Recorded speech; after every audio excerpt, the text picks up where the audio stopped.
நமச்சிவாய வாழ்க. நாதன்தாள் வாழ்க. இமைப்பொழுதும் என் நெஞ்சில் நீங்காதான் தாழ் வாழ்க. வாழ்க வளமுடன். அனைவருக்கும் இனிய வணக்கங்கள். கடன் இல்லாத மனிதனே இல்லை.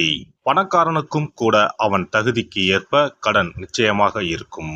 கடனே இல்லாமல் நான் வாழ்ந்து காட்டுகிறேன் என்று நீங்கள் சவால் விட்டாலும் கிரகங்களும் விதியும் உங்களை எப்படியாவது கடன் வாங்க செய்துவிடும். அப்படி கடன் தொல்லையால் அவதிப்படுபவர்கள் ஏராளமாக இருக்கச் செய்கின்றார்கள். பல்வேறு பரிகாரங்களை செய்து கடன் தீர வேண்டிக் கொள்கின்றனர்.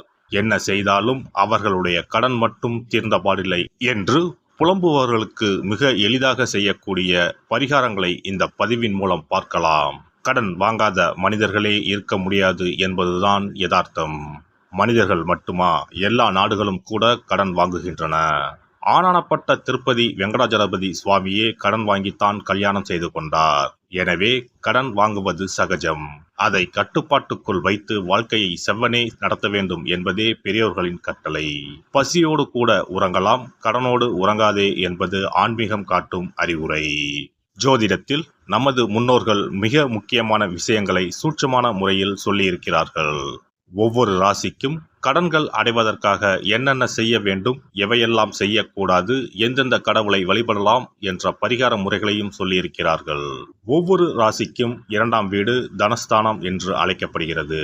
இதன் மூலம் ஒருவரின் பொருளாதாரம் சம்பந்தமான விஷயங்களை தெரிந்து கொள்ள முடியும். ஒவ்வொரு ராசியின் 6ஆம் வீடு ரண ருண ரோகஸ்தானம் என்று அழைக்கப்படும். ஒவ்வொருவருடைய மன சம்பந்தமான வலி, உடல் சம்பந்தமான வலி, ஆரோக்கியம், கடன் போன்றவைகளை நாம் 6ஆம் இடத்தின் மூலமாக தெரிந்து கொள்ளலாம். ஒருவருடைய ஜாதகத்தில் 6ஆம் இடத்தில் லக்னத்திற்கு 6ஆம் இடத்தில் எந்த கிரகம் இருந்தால் எந்த மாதிரியான பலன்கள் ஏற்படும் என்பதை பற்றி பார்க்கலாம். 6ஆம் இடத்தில் சூரியன் இருந்தால் வெப்பம் சம்பந்தமான விஷயங்கள், வெப்ப நோய் சம்பந்தமான விஷயங்களும், அரசு சார்ந்த கடன்களும் இருக்கலாம். சந்திரன் இருந்தால் நீர் சம்பந்தமான பிரச்சனைகளும், சீக்கிரமே அடையக்கூடிய கடனும் இருக்கலாம். செவ்வாய் இருந்தால் இரத்தம் சம்பந்தமான பிரச்சனைகளும், பூமி சம்பந்தமான கடனும் இருக்கலாம். இவர்களுக்கு மருத்துவ செலவுகள் அடிக்கடி ஏற்படும். புதன் இருந்தால் நரம்பு சம்பந்தமான பிரச்சனைகளும், பணம் சம்பந்தமான பிரச்சனைகளும் இருக்கலாம். குரு இருந்தால் வயிறு சம்பந்தமான பிரச்சனைகளும், தெய்வ கடன் சம்பந்தமான விஷயங்களும் இருக்கலாம். சுக்கிரன் இருந்தால் மறைவிடங்களில் பிரச்சனைகளும், கொடுக்கல் வாங்கலில் சில சிரமங்களும் இருக்கலாம். சனி இருந்தால் முழங்கால், முழங்கை, இடுப்பு சம்பந்தமான இடங்களில் பிரச்சனைகளும், பூமி சம்பந்தமான இடங்களில் பிரச்சனைகளும் இருக்கலாம். ராகு இருந்தால் முகம் சம்பந்தமான பிரச்சனைகளும், பூர்வீக வழியில் சொத்துக்கள் பிரச்சனைகளும் இருக்கலாம். கேது இருந்தால் ஞாபக மறதி சம்பந்தமான விஷயங்களில் சிறிது இரக்கங்களும், கையிருப்பு சம்பந்தமான பிரச்சனைகளும் ஏற்படும். இனி உங்கள் ராசிக்கான கடன் தொல்லை நீக்கும் வழிபாடுகள் என்ன, ஆன்மீகம் காட்டும் பரிகாரங்கள் என்னென்ன, செல்ல வேண்டிய ஸ்தலம் என்ன என்பதனை பற்றி காண்போம். உங்கள் வாழ்வில் கடன் அடைந்து வளமும் நலமும் செல்வ செழிப்பும் பெற்று வாழ்வில் உயரிய நிலையை அடைய எல்லாம் வல்ல எம்பெருமானை வேண்டி விரும்பி கேட்டுக்கொள்கிறேன். விருச்சிக ராசி.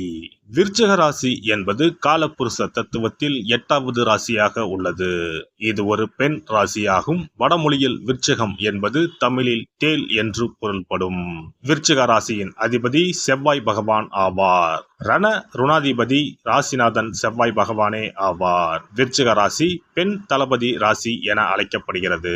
ஒரு நாட்டின் பெண் மந்திரிகள், முக்கிய முடிவுகளை எடுக்கும் நீதித்துறையில் பணியாற்றும் பெண்கள், பூமி சார்ந்த விஷயங்களுக்கு இந்த ராசி முக்கியமானதாகும். வேலை செய்யும் இடத்திலும் உங்களுக்கென்று தனி மரியாதையும், உங்கள் வேலையில் நீங்கள் தனித்துவம் மிக்கவராகவும் விளங்குவீர்கள். சரியான நேரத்திற்கு வேலைக்கு செல்வது, கொடுத்த வேலையை சரியான நேரத்தில் முடிப்பது போன்ற குணங்கள் உங்களிடம் உண்டு.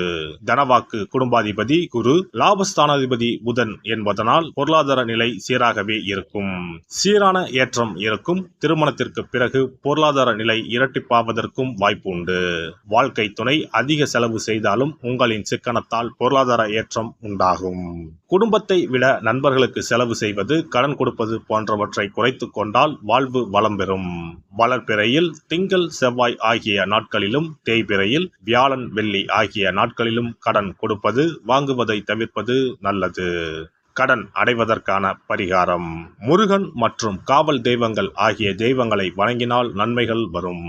மேற்கு மற்றும் வடக்கு நோக்கி கடனை அடைப்பது நன்மை தரும்.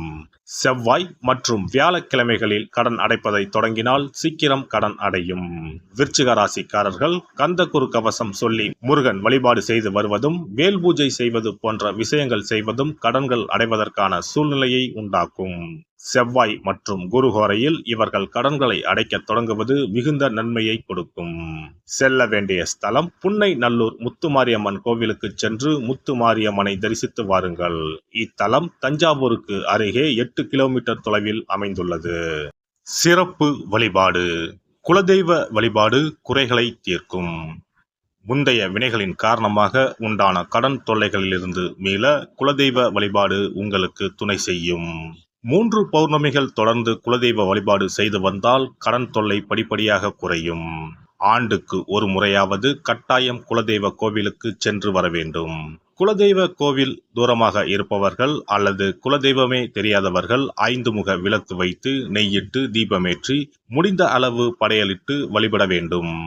இப்படி 9 பௌர்ணமிகள் வழிபட்டு வந்தால் கட்டாயம் கடன்கள் அடைபடும். அது மட்டுமின்றி வரவேண்டிய கடன் பாக்கி இருந்தாலும் வசூலாகும். சங்கடங்கள் தீர்க்கும் சக்கரத்தாழ்வார் வழிபாடு.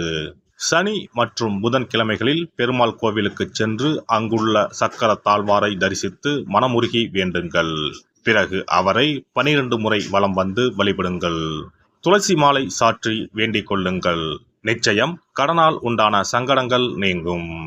கோமாதா வழிபாடு குறைகளை தீர்க்கும். செல்வத்தின் அம்சமான கோமாதாவின் வழிபாடு உங்களை நிச்சயம் காக்கும். காலையில் விழித்ததும் பசுமாட்டை காண்பது தீர்வு கொடுக்கும். மேலும் ஒரு முறையாவது பசுவுக்கு கீரையும் பழமும் கொடுப்பது நல்லது. திருமகள் உரையும் பசுவின் பின்புறத்தை தொட்டு வணங்குவதும் செல்வம் சேர வழி தரும். குளிகை நேரத்தில் வாங்கிய கடனில் ஒரு பங்கை அடையுங்கள். நிச்சயம் முழு கடனும் தீரும். அதுபோல குளிகை நேரத்தில் கடனை வாங்காதீர்கள். அடகு வைத்த நகைகள் வீடு வந்ததும் நன்கு சுத்தம் செய்து மஞ்சள் நீரில் போட்டு பூஜை அறையில் ஒரு நாள் வைத்த பிறகே உபயோகப்படுத்துங்கள். வீட்டை எப்போதும் சுத்தமாகவும் தெய்வ கடாட்சமாகவும் வைத்துக் கொள்ளுங்கள். திருமகள் தங்கும்படி உங்கள் சுற்றமும் செயலும் இருக்கும்படி பார்த்து கொள்ளுங்கள். கடன் தீரும் வரை பூஜை அறையில் மஞ்சள் பொடியால் அக்ஷயம் என்று எழுதி வாருங்கள். தோரண கணபதியை அன்றாடம் விளக்கேற்றி வழிபடுங்கள். சதுர்த்தி நாட்களில் நைவேத்தியம் சமர்ப்பித்து வழிபடுங்கள். நிச்சயம் கடன் தீரும். ருண விமோசன பைரவர் வழிபாடு கட்டாயமாக உங்களின் எல்லா கடன்களையும் தீர்க்க உதவும். அதுபோல பிரதோஷ வழிபாடு நிச்சயம் எத்தனை பெரிய கடன்களையும் படிப்படியாக தீர்க்க உதவும்.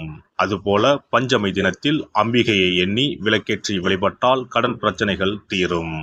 வெண்கலம் அல்லது பித்தளை விளக்கு வாங்கி வசதியில்லாத சிவாலயத்துக்கு தானம் கொடுக்கலாம்.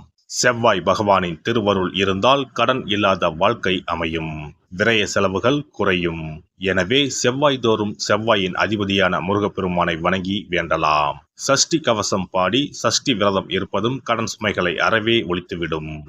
எல்லாம் வல்ல இறையருளால் நீங்களும் உங்கள் அன்பு குடும்பமும் உடல் நலம், நீலாயுள், நிறை செல்வம், உயர் புகழ், மெய்ஞானம் ஓங்கி வாழ்க வளமுடன். இந்த வீடியோ பதிவு உங்களுக்கு பிடித்திருந்தால் லைக் பண்ணுங்க, கமெண்ட் பண்ணுங்க, ஷேர் பண்ணுங்க. மறக்காம சப்ஸ்கிரைப் பண்ணுங்க. பக்கத்துல இருக்கிற பெல் பட்டனை கிளிக் பண்ணுங்க. நன்றி, வணக்கம். ஓம் நமச்சிவாய. சிவாய நம.